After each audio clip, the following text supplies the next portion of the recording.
Hello，大家好，多謝大家收聽7月天機斗數數據論樓市。嚟緊整個新歷嘅7月啦，直至去到8月嘅8號咧，都係我哋咧紫微斗數裏邊咧嘅貴月。貴月咧貪狼星化忌，破軍星化祿。咁通常咧呢啲貪狼星化忌嘅月咧係特別多意外事故啦，特別多一啲破財嘅事啦，所以咧股市咧可能一個波幅咧會好大嘅。特別咧呢個月咧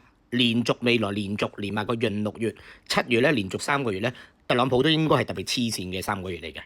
咁之前講咗會減息嘅情況咧，都有新嘅資料啦。咁確實，我諗6月同7月減息嘅機會率咧，而家都講咗，聯儲局講咗機率都比較微咁一陣都再俾資料大家睇。但係啱啱睇翻過去2個月成交，當然因為咧5月嘅一手成交多嘅，農曆嘅一手成交咧係比正常線以上嘅，但係二手成交咧都仲係 keep 住都幾好嘅。咁所以其實咁講，一陣睇翻啲成交數據，我哋暫時嚟講保持樓市有冇話再跌咧？其實咧我一陣都再講翻某一部分係升同跌嗰個情況嘅。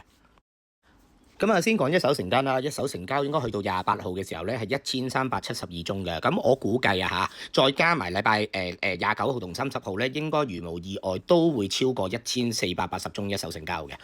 咁對比於上個月同期，梗係低咗啦，但係比平均線以上，我覺得平均線以上大約1100宗嘅一手成交咧，都多咗300幾宗。咁當然其中就港島區嘅奧神買咗300幾貨咧，咁呢個都係其中一個本，但係好多貨尾都成交量都增加，呢個確實係嘅。而家我哋睇翻眼前呢一度啦，呢個係二手嘅中原城市二手嗰個成交量嚟嘅。去到呢個3026嗰一個數字咧，就係喺呢個5月嘅二手成交，4月嘅二手成交就3590宗，咁其實都突破翻3000宗以上咧，係連續3個月嘅。但係上個月嘅二手成交少係正常，因為上個月係2000幾宗一手成交㗎，咁所以咧變咗有啲客咧走咗去買一手二手可能少咗㗎。咁但係咧今個月咧去到呢個數字嗱，今日我錄音嘅時候係6月28號嘅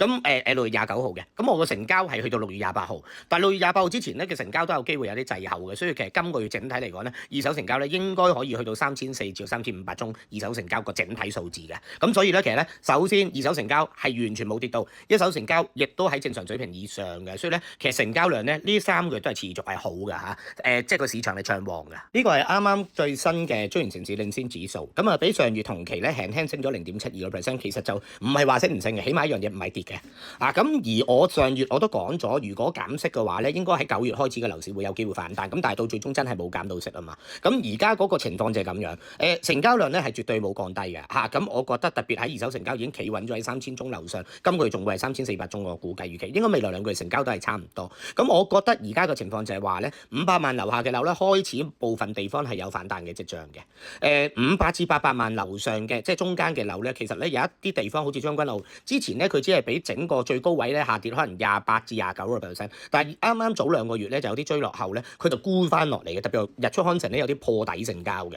咁所以咧其實拉勻咧有啲地區就仲跌緊，有啲地區就已經反彈，好似屯門元朗同埋可能新界上水粉嶺特別大埔咁樣。我買嗰個單位之前曾經做過300幾，我買330幾，而家最平近350萬咁樣。咁所以其實有一啲地方已經係反彈咗，呢個就要睇個市場情況。但係我相信嚟緊呢2個月都冇特別嘅消息令到佢會特別會升同跌，但係股市就應該如無意外呢2個月會跌嘅。